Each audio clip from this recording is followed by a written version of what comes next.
step over everyone. But I just wanted to start out and introduce myself. I'm Christina Morrissey, Univate here in town, but also the Hopkinton Chamber of Commerce President. Thank you all for joining us this morning. We have a great crowd. And I know you all received invitations, but we are here to talk about the town budget. But before we start, I just wanted to give some recognition to HCAM for allowing us to be here today. So thank you to HCAM. I also wanted to recognize Susan Nichols, here from Senate President Spilka's office, so thank you for joining us. And then Representative-elect James DeRosa Arena. Thank you so much for being here.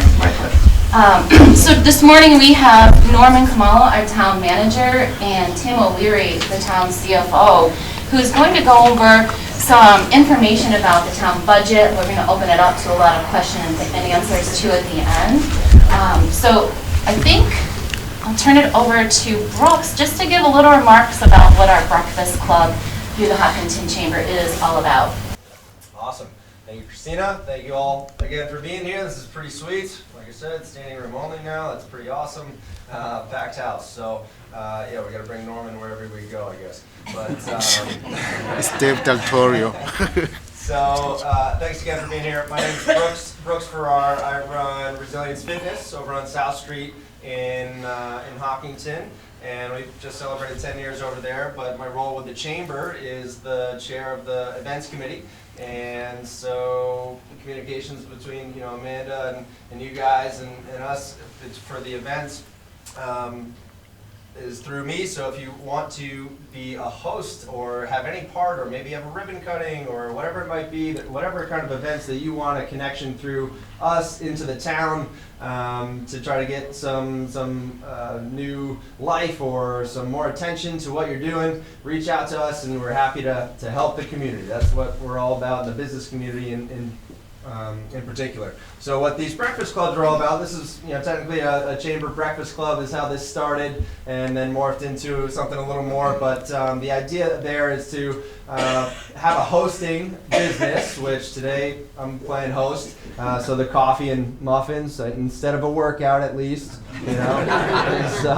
is provided by me, so well, you're welcome there, but that's what really the host does is if you don't have your own space, we'll kind of try to find you a space that somebody can help you be the host area and then give, generally what happens is the hosting person or business gets to present a little something about their business and tell everybody what's going on in their world and maybe how you can help them. And then generally, because it's usually a smaller group, we try to go around and have everybody introduce themselves and just give a quick little spiel about what they do. But so it's an opportunity to network a little bit, obviously, and help each other out. If you're looking for something in particular, that maybe somebody has another connection with, that's what those times are all about. So that's what the breakfast clubs are about when you're seeing the communications through the Hop Chamber.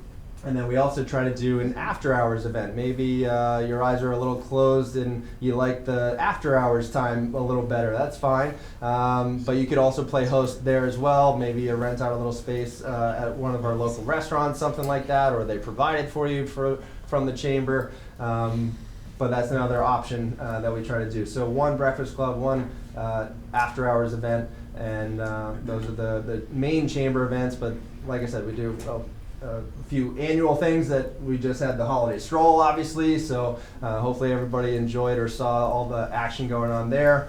Don't have to go into that too much, but other things around the year that we do as well. So please reach out if you want to be involved or if you'd like to host some kind of event and think that we can help out. Good on there. So I don't know, just a quick plug for Resilience since I do have the hosting spot here. But Resilience Fitness, like I just said, we've celebrated 10 years, super happy about that. Started with a CrossFit focus, and we have quickly morphed over the years to include way more than that. So we serve a lot of different demographic of folks, and we're primarily a coach-led, class-based fitness program. So every time you come into the gym, you're 100% led by a coach. So obviously form and technique is having a watchful eye on you all the time, and that's why it's not a $10 a month price range. It's a little higher so that you're hopefully getting the right eyes on you. But that's what we're all about. So if the time is right for you, I know it's the holiday time, so it's kind of a shameless plug for those New Year's resolutions. But if you happen to have something like that on your mind, always open and happy to give you more information if you want. So, anyways, without further ado, we'll get to the main course. Well, thank you, Brooks. You're My welcome. family and I go to Resilience. It's an amazing family fitness facility, so we thank you for being our spotlight tonight, or this morning. So just to start, we do want this to be an engaging session. We'll welcome some questions and answers. Norman and Tim do have some information to present to us this morning, but to start off, I thought the first question should be, why are we here, right?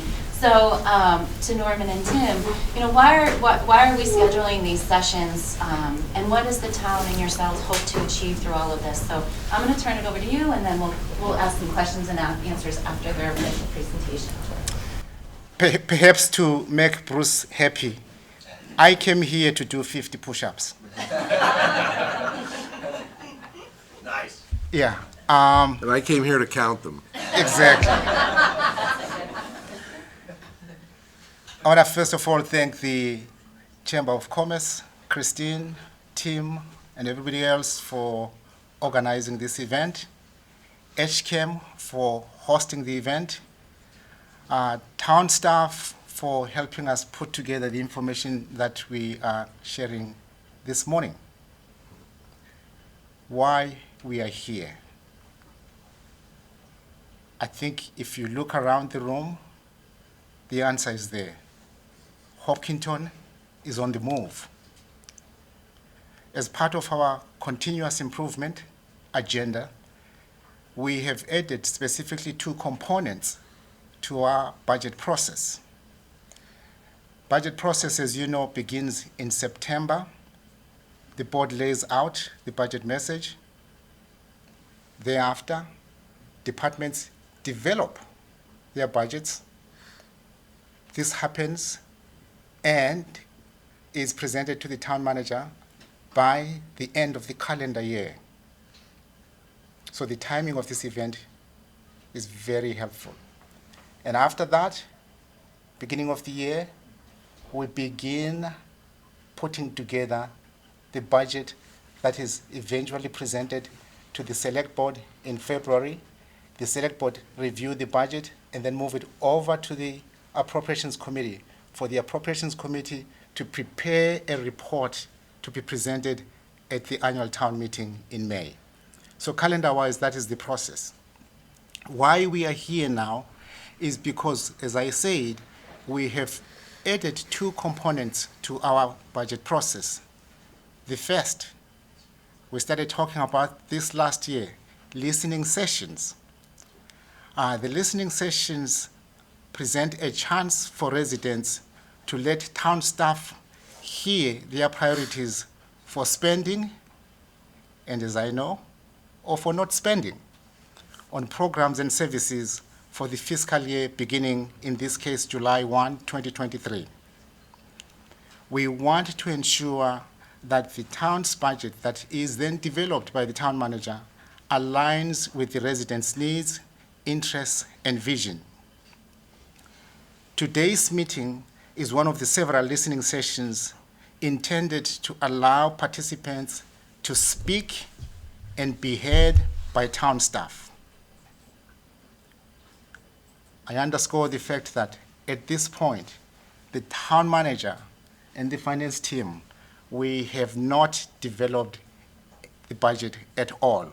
All we have done is to identify the uses, potential uses based on our 5-year projection, and the sources, which is what I believe Tim is going to spend most of the time sharing with you. Note also that these listening sessions are separate from the existing budget meetings and public hearings conducted by town committees, boards, as well as the Appropriations Committee leading to town meeting. Secondarily, we are here to share some of our knowledge about the town's budget elements and process. Second component that we are adding to our budget process is participatory capital budgeting. This process will allow the town to solicit actual projects from town residents to be funded in FY24. At this moment, we have identified that going forward, the FY24 budget can absorb such projects at the amount of $100,000. We hope that if this process is successful this year, we will continue that into the coming years. Why the business community matters to us in the budget process? You have heard Tim and everybody say this. Commercial properties contribute approximately 18% to our tax base. Businesses that you all run here add so much value and character to Hopkinton's neighborhoods. You invest in our families, you provide goods, services, jobs, and amenities. And I can share with you my most recent interactions with some of your companies have left me feeling that you play a significant role in shaping the future of our children and young adults. How do you do so? For example, you provide summer jobs. You provide internships.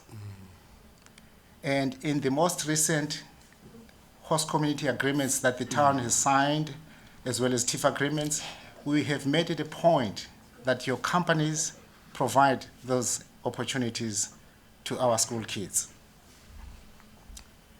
In return, the town provides safe roads, government services, education to all of you.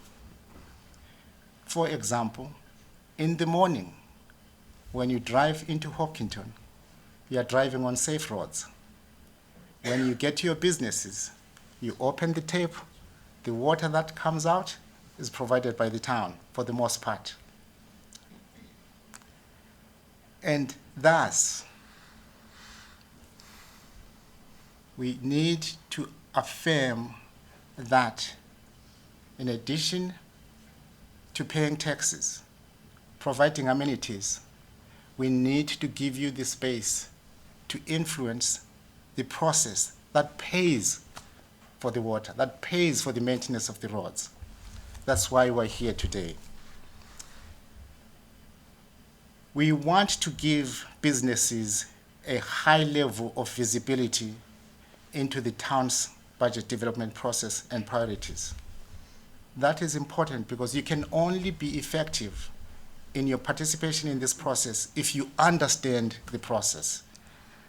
I can tell you that in the past years, I have seen many instances where very good proposals have come forth, only not to make it into the budget because people may not be familiar with the budget process.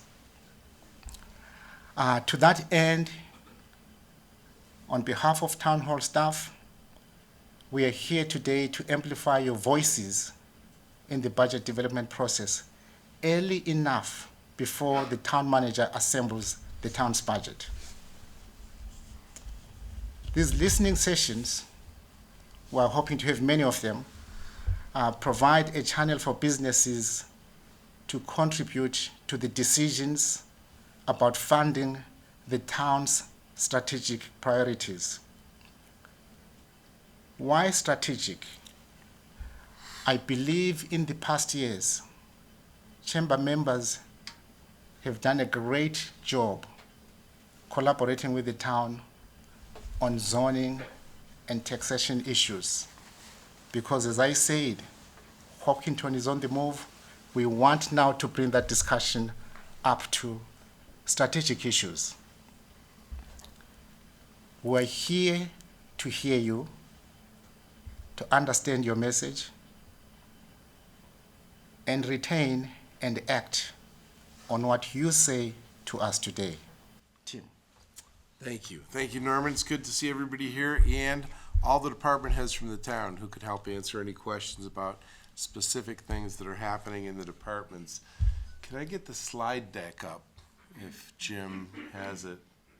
Oh, there we go, Town of Hopkinton. So I want to start out with a quick overview of the current budget for FY23. Often we just start talking about 24 right away, but I think it's good for this group to have a, There you go. oh, Left and right, right through the deck. left and right through. Okay, I'll do that for you. To the right. Exactly.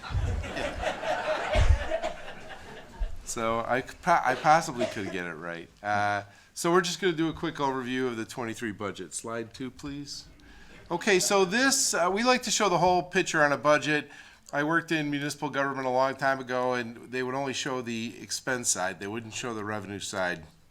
That was the magic behind the box, but we like to show the whole revenue side and the expense side.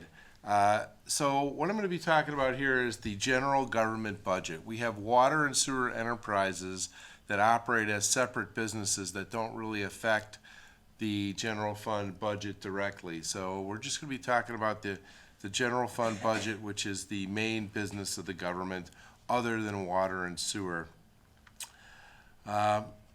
So it's a $104 million budget in FY23. You can see that 81% of it comes from property tax, our dominant source. And the next big slice that's important to us is state aid with about 9%. We get some cash balances from prior year due to a couple things. One, we budget conservatively or cautiously to make sure that we're going to have the revenue we need each year. And then we achieve savings every year. We have initiatives that we do mid-year to spend less than what we project. So that helps. Other big piece is excise tax and building fees, which raise about 5% of our money. But you can see, looking at that, the big blue story here is that our property tax is our bread and butter. We have our assessor, John Neese, here today for any detailed property tax questions. Next slide, please, Norman. So just to give you a sense of where the property tax comes from, so that's the 80% slice, right? The 82% slice. And then you can see that residential makes up about 80% of that. And as Norman said, the business community contributes about another 18%. We've seen some growth recently really in the business personal property, and a lot of that has been the recapitalization of the Eversource LNG facility in town and the correct taxation of Eversource's other infrastructure, utility infrastructure, which we also tax. We've seen some growth in the industrial and commercial zones, but you can see from the way this pie charts, we could double our commercial sector and it would have a beneficial effect, but it wouldn't change the picture as much as the change in residential housing has changed our tax picture. So really residential is the big story there. Another point, our total valuation now at 5.5 billion has about doubled since 2011. So the valuation has grown, and of course a big part of that has been the value growth in residential property. Next slide, Norman. So I was told, I often put up tables, I was told to put up more pie charts, so we're serving pie today. So this is the general fund uses that correspond with the sources for 23. Again, balanced budget, $104 million. And the big story here is, unlike Boston, where they spend 25% of their budget on schools, smaller communities in the Commonwealth tend to spend much, much more. For us, it's about 72%. So our school spending is that big blue slice on the bottom, and then part of anything else that's blue up there. So the special ed reserve was solidly in education. Our commitment to our vocational technical education is off there on the right. The next piece up, the debt payments, which are about 7% of the budget. A big portion of those debt payments support school buildings. And then in benefits insurance, that next big slice on the side closer to me, a big slice of that is for the schools. And then on top, the pay-go capital, which are the smaller capital projects that we fund with cash in the operating budget. A slice of that is schools. So if you aggregate all the blue, recognizing that some of them are partially schools, you'll see we're at about 72% education, which is great. You know, clearly, we've done these community surveys. Education is a top priority in the community. It's certainly driving the increases in home value. So that is where the money goes. And it's good to keep a handle on that. So again, note that the current debt's about 7% of the budget. That's going to become more important in about 5 minutes as I talk about the long-term capital plan.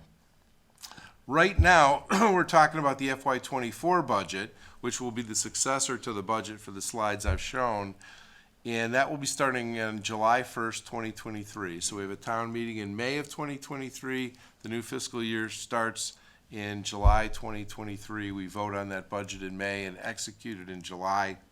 We're seeing a lot of challenges, just like all of you in the business community are. Our energy costs are going up. We're having recruiting and retention problems that are impacting our negotiations for pay with our union employees and the payments made to non-union employees to retain those excellent people that we have working. So the direction by the select board and the town manager was to keep the budget for 24 within 5.1% of the 23 budget. And that's accommodated by the 2.5% allowed by law under Proposition 2.5 for growth in property tax billings, and then the great new growth we've continued to have in residential and then in this business personal property have been the big dynamic factors. Those two things together provide enough for us to support a 5.1% projected increase this year, which will help us get through this difficult inflationary period, we believe. The town manager and the select board are reviewing these inflationary requests, and they're reviewing some very limited new service requests. And if you listen to the hearings through February, March, April, you will hear discussions of both those inflationary factors and the new factors that are related to limited improvements in services. We're working closely with our colleagues in the schools on their big piece of our budget. At times we are largely operating as a bank for the schools and a collection for the schools, and that's great, as it's a great role for us to play. Right now, we're working on a shortfall of about $1 million in the 24 budget, about 1%, a little under 1%. So that may sound bad, but actually in the context of our past experience, that's a pretty good place for us to be in right now. So we're looking at the operating budgets to see where spending can be controlled, and we're looking at our revenue sources to see what our projections look like and how we might accommodate the services that are needed by the community within that framework. Next slide, please. So, slide 5. Okay, so I'm going to move into the capital budget. So I guess my message on the last slide was that the operating budget is not solved, but it's in control. I would talk now about the capital budget that'll be going to the FY23 town meeting. And there's a big thing that's left off here, and that's Elmwood, and I'll get to that shortly. But Elmwood, which will not be ready for a vote at the May town meeting, is expected to come up in a special town meeting in December or January, 6 months, 5-6 months after the annual town meeting. So just looking at the capital requests that are in the budget, there are 28 requests in there. We have a detailed list available. The big ones, of course, are for the schools in blue again. DPW, which has to recapitalize major equipment like dump trucks and sweepers, and land use, which is for the first time in at least the last few years, come in to request a couple sidewalk projects on behalf of the planning board. So that level of capital spending is about similar to what we have seen in the past several years. Inside the blue, there are two big projects for the schools. Marathon School Playground and initial work on renewal of Track 3 at the high school, track and field Track 3. And that's $1.3 million of that blue piece. They have also gone to the Community Preservation Committee, and that's a separate pot of funding outside the general fund that's been raised. And if the Community Preservation can and will fund those projects, they would drop off this request list, and that pie would shrink by $1.3 million. We'd be down to a $9.5 million capital request for this year. Again, it's about normal. The plan doesn't include Elmwood, and the real issue with the capital side of the budget shows up in the 5-year capital plan. Slide 6. There should be a drum roll before slide 6.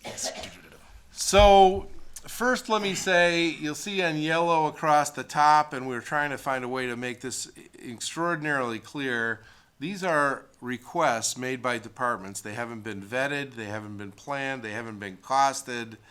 They're very uncertain, but we need to do something for planning purposes. So we go out there and we gather this information for informational purposes. But none of this has been voted on, and none of this is going to happen until it goes through the entire review process and is approved at town meeting, and in some cases voted for excluded debt.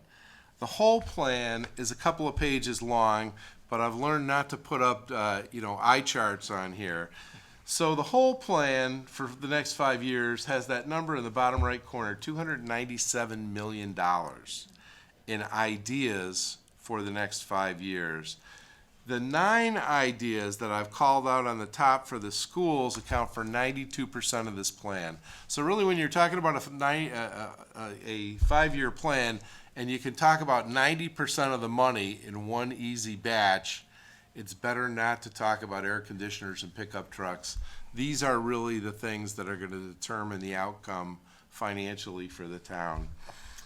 And a very small fraction of this will be voted on at town meeting in May. But we think it's important for people to know when they're voting in May what's in the pipeline, what the bow wave looks like, to understand what our long-term position looks like, so that we're not making decisions just based on the information in front of us in May. And that's why we do this exercise for planning purposes. So I'll add that in addition to these large school ideas, there's a proposal for $5 million for renewal and modernization of Station 2 in Woodville, Fire Station 2, and then $3 million for a new emergency communication radio network. And of course, we're working on alternate funding for all those things as well.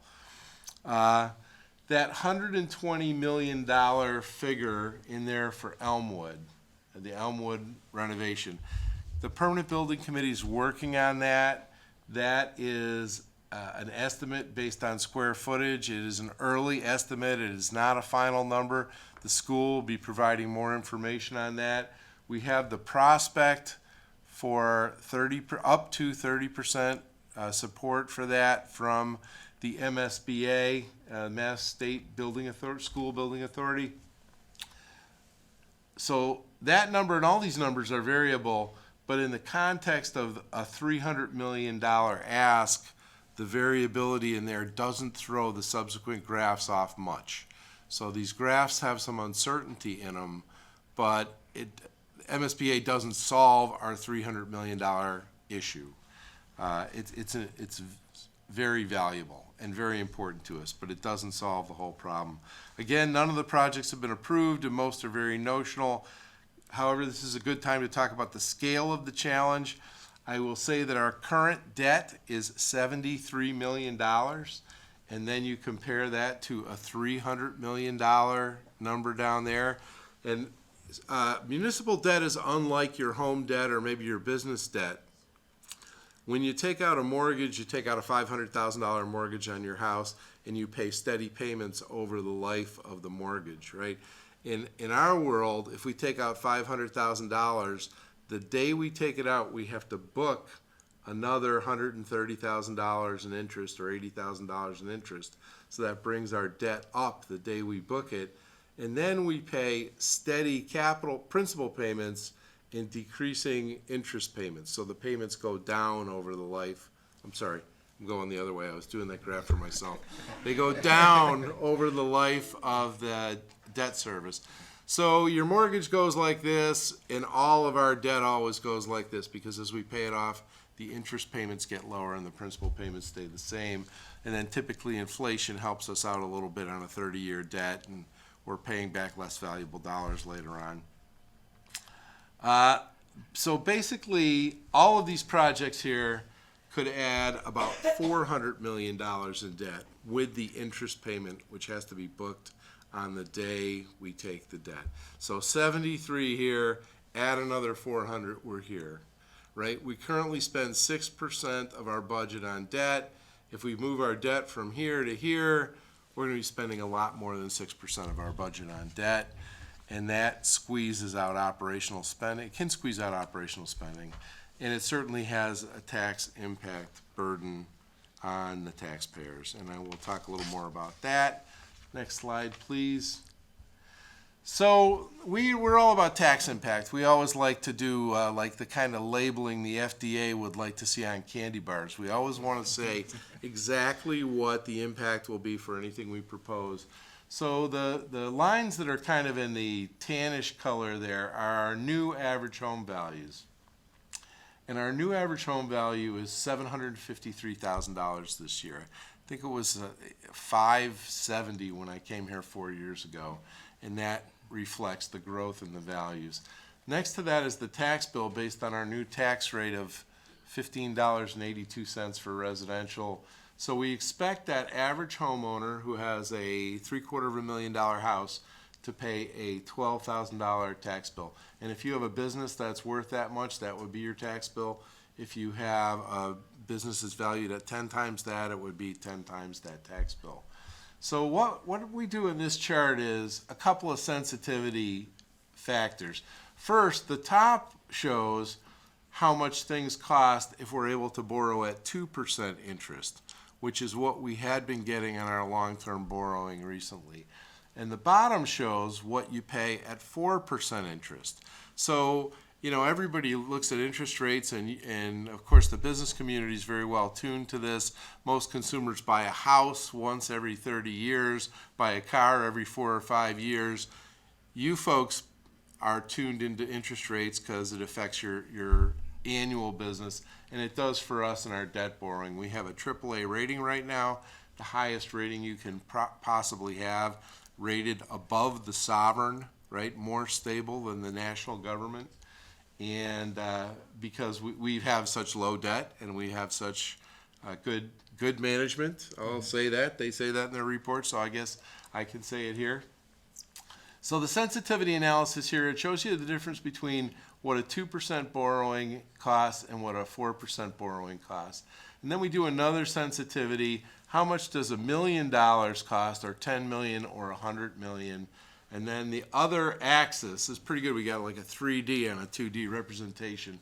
If your home is more valuable than the average or less valuable than the average, how does that affect you? And of course, we could tell anybody for the exact value of their property what the exact impact would be, but this chart uses the formulas to interpolate. So basically, you'd see if interest rates drop back and we can do all this borrowing at a 2% rate, every $100 million of that $300 million we borrow would cost the average homeowner $725 onto their tax bill. And you can see that relates to the $11,910 tax bill. That's how it would affect it. If we did all these things and we had a $300 million borrowing, you would triple that, and it would be $2,100 if we can do it at the 2% rate, and it would be more like $3,000 if you can do it at the 4% tax rate. So I think that chart can really help people start to understand the scale and impact of what all these projects mean. And so now I'm going to go to my final slide, slide 8. And this is a simple looking slide that amalgamates massive amounts of data, okay? And we cut it down. We had one with like 20 lines on it. And we cut it down to just 3 lines to show the picture. And the blue line at the bottom is the easiest one to explain. It's the debt we already have, and that's tailing off as we pay it over time. We pay less interest every year as we pay down the principal.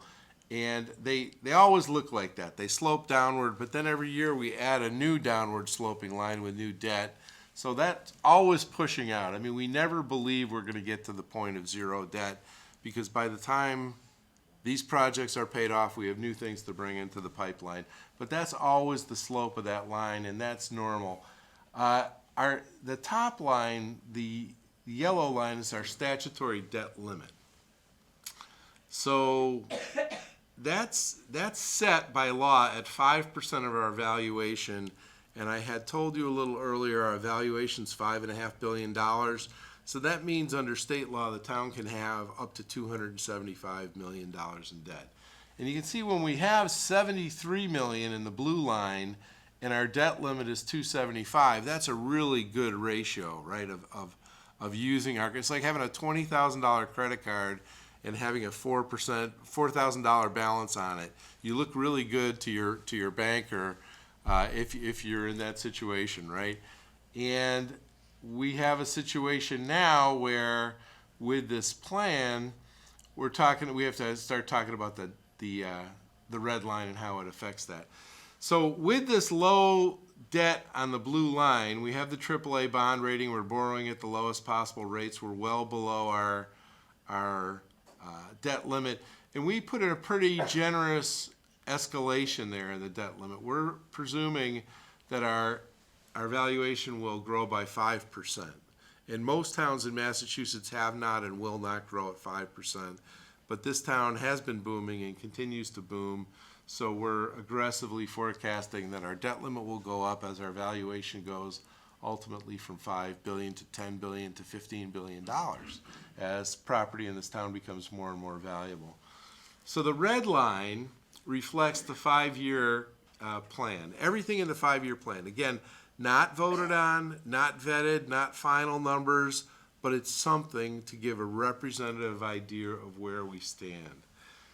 And that really shows us 2 problems. The first problem is that there is a period in which the tight cluster of timing of the major school projects could push us above the debt line. And that debt line is a statutory limit. So that's the first challenge we face, is that area in the triangle where the red is above the gold line.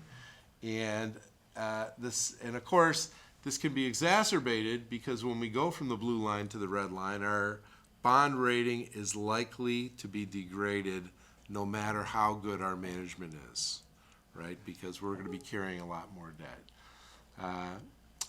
So we have the challenge that the red line right now goes over the gold line, and that's the kind of thing that we can work on. We can work on that issue and that challenge. The second aspect is the cost impact and affordability. And you can see that this component of the tax burden would be a substantial increase from that blue line, which is now 6%, 7% of somebody's tax bill, going up so where it's 25%, 30% of somebody's tax bill. And so that is the math of that. Affordability and the tax and the legal limit on borrowing. So in summary, I would say the FY24 operating budget is not solved, but it's looking very good, and we're going to solve that problem. We have long experience in dealing with these issues, and we can solve the 24 problem with some work and collaboration with our school colleagues. The 24 capital program is reasonable, so people could easily walk in and out of Maytown meeting feeling great that the 24 budget has been solved, the 24 capital has been solved, but we really feel, in these listening sessions were very important this year, because we really feel before people go in and vote on that 24 budget, they should understand this bow wave of capital projects that is posing a serious cost problem for us. The longer-term capital projects are a challenge. Community engagement is important because ultimately the community will decide at town meeting, and if some of these things get proposed as excluded debt, there'll be a separate vote after town meeting to support the borrowing for those. Finally, I would just be remiss if I didn't mention the significant cost the town has and is planned for connection to the MWRA, which is, of course, essential because we do not have enough water to serve our needs. So right now we produce water cheaply and distribute water efficiently. We don't have enough water to produce, and we have contamination issues whereby the most effective and efficient method of dealing with them is to connect to the Quabbin Reservoir and the MWRA, along with much of the rest of eastern Massachusetts. We're estimating now that those costs will be $25 million spread over FY '25 and '26. So again, that won't be voted on this year in any meaningful way, but that's out there, and it's a significant cost that the town is going to face. We're working on state and federal funding sources to try to offset the cost of that, but there will be a significant impact on water rates under any of the scenarios we've worked out for that.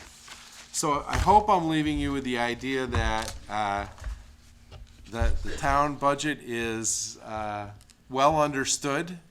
We are watching it closely. We're doing our part to understand it and prepare the town for these decisions.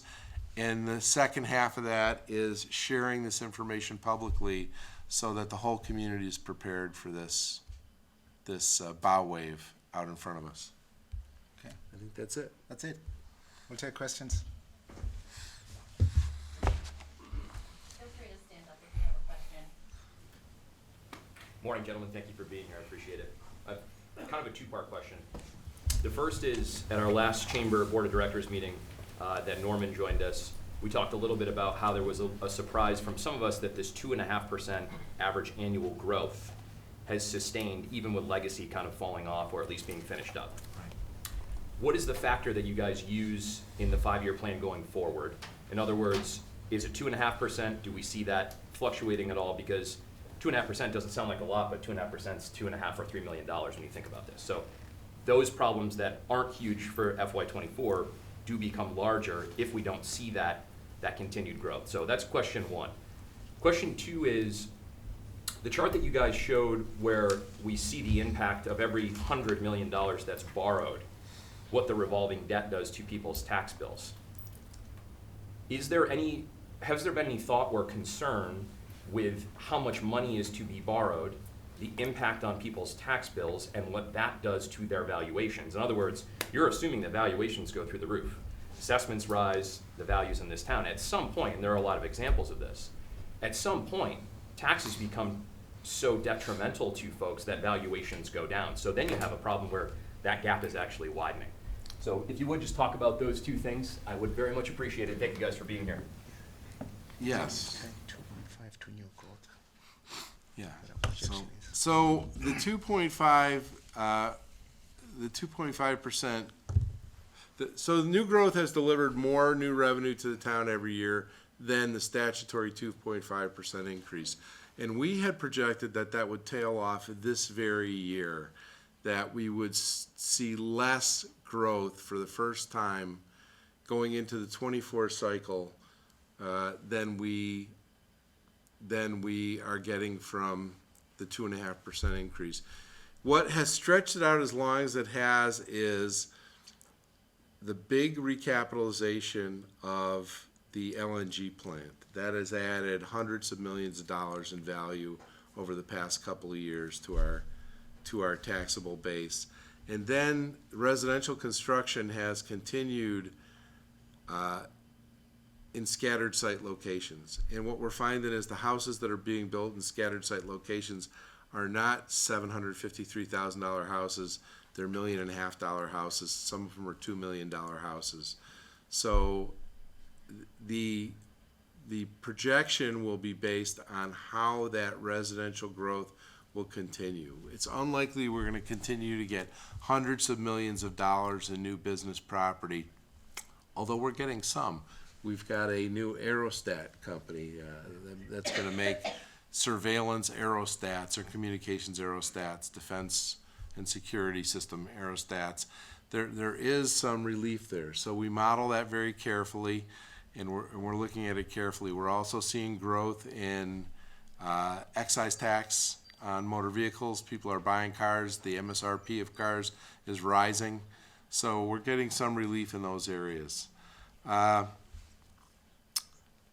Going on to the second thing about the valuation. So it'll be interesting to see, the average tax bill is now about $12,000, $11,910. I paid private school tuition for my daughter at an inexpensive private school in New Mexico. It was $13,000. So some families look at the tax bill and say, this is a third of one private school tuition, and I have 4 kids in the schools. I have 3 kids in the schools. So for some people, the value is still there. And then the other thing is, just because the valuation goes down, it doesn't mean the tax receipts will go down. Okay, there's 2 elements. There's the valuation and the tax rate. This year, our tax rate dropped from 17.02 to 15.81, but that's not great news. Your tax bill still went up 3% because your valuation went up. So if the valuations stayed flat for several years and the town meeting approved budgets that continued to grow, you would see the tax rate rise to back to $16, back to $17, back to $18. So, will our increased tax bills dampen the appreciation of houses? Possibly. Will they actually cause a decline in value of houses? Possibly. I would say in my case, I bought my house here 4 years ago. I'm up 40% in my valuation, and my taxes are inconsequential compared to that. So I'm not belittling the impact of this on people, especially the most vulnerable people who can't afford to pay, who struggled to buy into this market or who are struggling to stay into this market. I don't minimize that at all. But for people who are making an economic decision about the value of the education, the cost of the taxes, and appreciation of homes, I don't know that I doubt we're going to see drops in valuation. However, Zillow did just tell me my house is likely to go down by 0.9% next year. We'll see what they say, 10 months from now. But that's a data point. Yes, sir. Good morning. So what is the consequence of the inversion of line when you have like the yellow and you said it violates the statutory regulation, but so what? What happens? No, it can't happen. It doesn't happen. That's the. Happen is what you're saying. It can't happen. So there are some mechanisms by which we could go and appeal for special authority, but really we would have to look at timing of projects to make that work. And we'd have to, again, we never worried about what our tax limit was. When you have $4,000 on your credit card, you don't worry about whether your limit is $20,000 or $25,000. You owe $4,000 on your credit card. So we will have to work to make that compliant. We will be compliant. And the plan as configured today with the timelines there today, it would not be compliant. So things would have to be stretched out, costs would have to be controlled, borrowings would have to be phased. we would have to do our magic on the finance team to make that work at whatever level the town is willing to support and spend on the affordability side. Yes. Thank you for coming. Kind of related to that question, if it ended up being close with the budget and getting approval, would an override potentially occur or an ask of that? Is that appropriate? So an override is not really, we don't have an override problem right now. We're gonna solve the budget in '24, the operating budget. And most of these debt projects can only be done if they're proposed as excluded debt, excluded from the provisions of Prop 2.5. So Prop 2.5 limits the spending on operating government, but it allows communities to provide for exceptions for capital projects with the idea that when the project gets paid off, again, go the right way for you, when the project gets paid off, the taxes go away.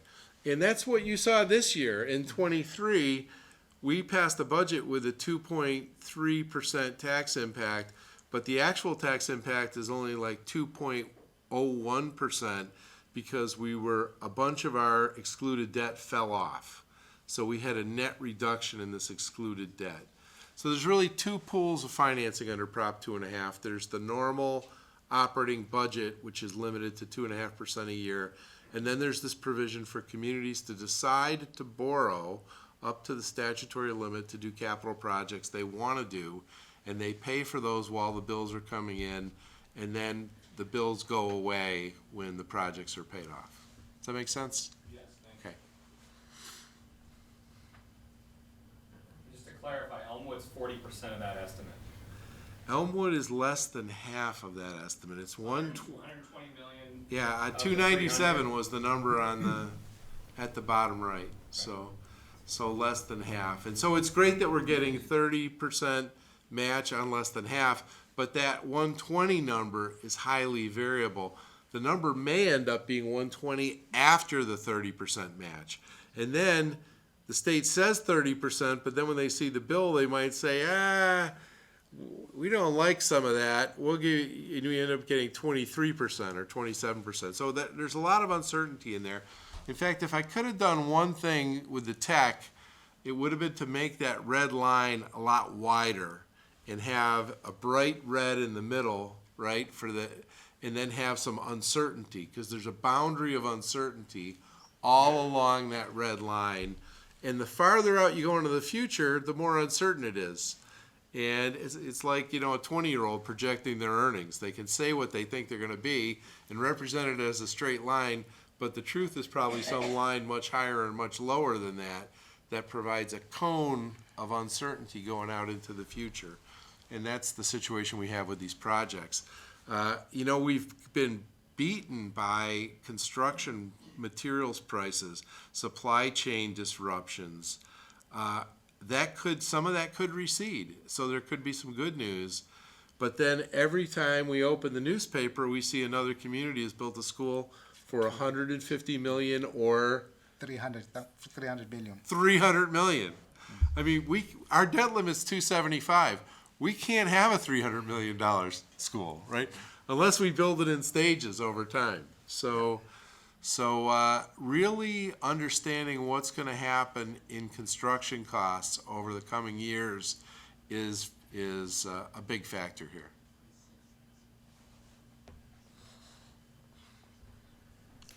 So I like how you're looking into the future. I'd like to kind of backtrack a little bit into the present day.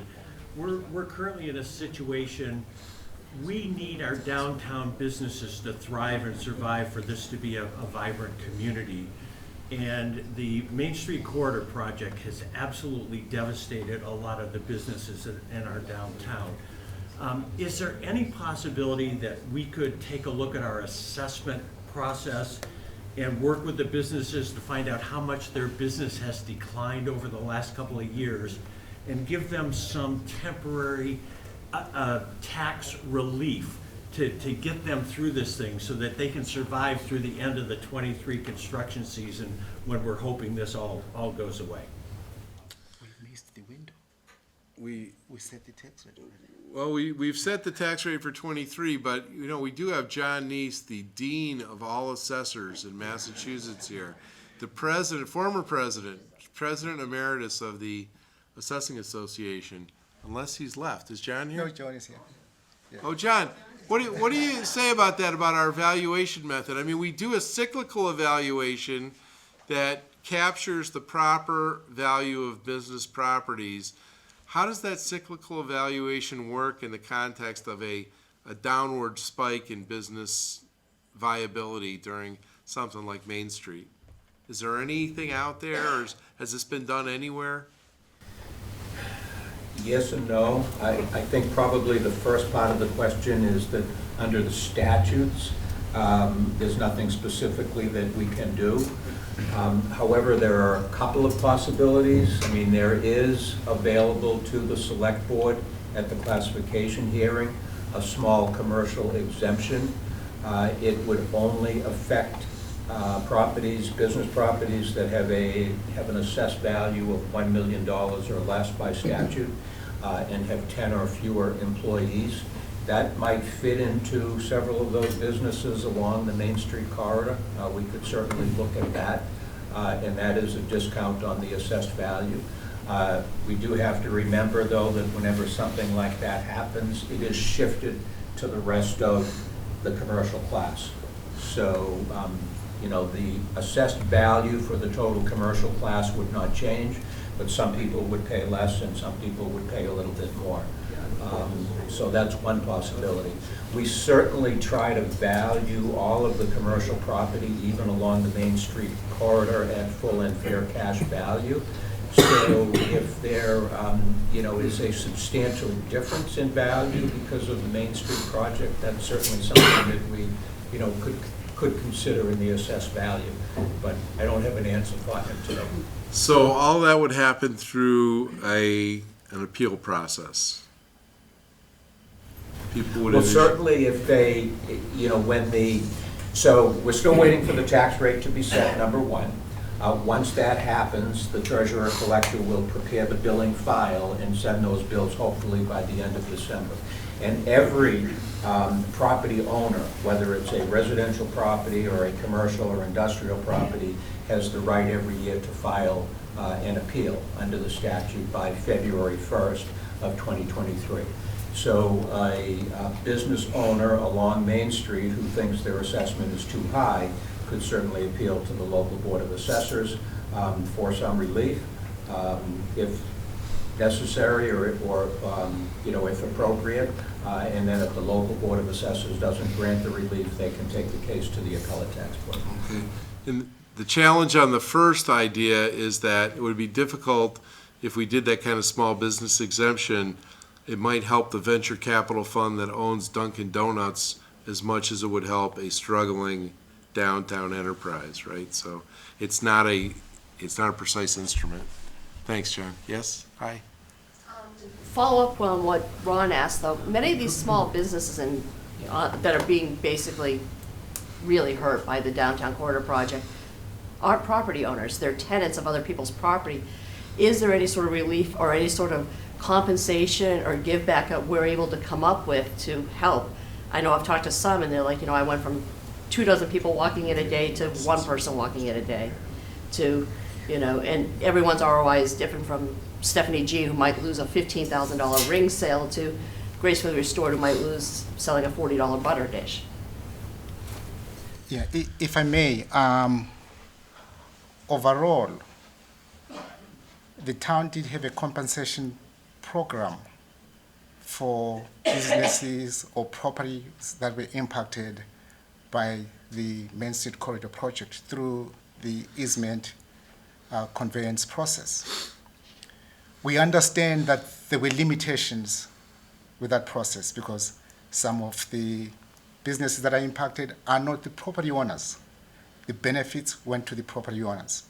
We also understand that over time, some properties have exchanged hands. So we have individuals who now own properties post the compensation period. Here are some of the measures that the town has taken to account for that. Number one, About a year ago, the select board waived permitting fees or licensing fees. This did not benefit everyone else. There were a few businesses that benefited from that. Secondly, working in partnership with our leadership team, we have secured a $100,000 grant. However, that grant is tied to the impacts of COVID-19. We're still working with our counterparts at state level to define how these grants could be given out. And then thirdly, we've also, working with our legislative team, acquired another $65,000 grant that will be earmarked for business development in the downtown area. So yes, we realize that there are limitations. Yes, we realize the significant impacts of the corridor project on businesses on Main Street. We are looking at other ways of compensating the businesses beyond what the town has already done.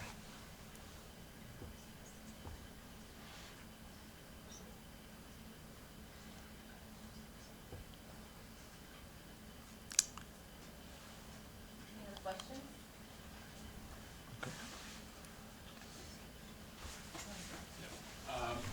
Chamber's been in discussions over the decades relative to an economic development officer for the town, and it seems like that's gaining some momentum at the board level and at the town manager level.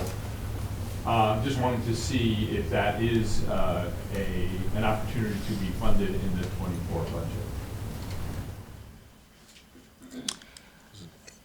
In fact, as we have reported publicly, there's a position that is funded in FY23. We have developed a job description, which we are now passing on to the consultant who grades positions for us, and we should be advertising that position by mid-January. Yeah. Again, to be very clear, it's a position that we have said will address economic development, climate change, and equity.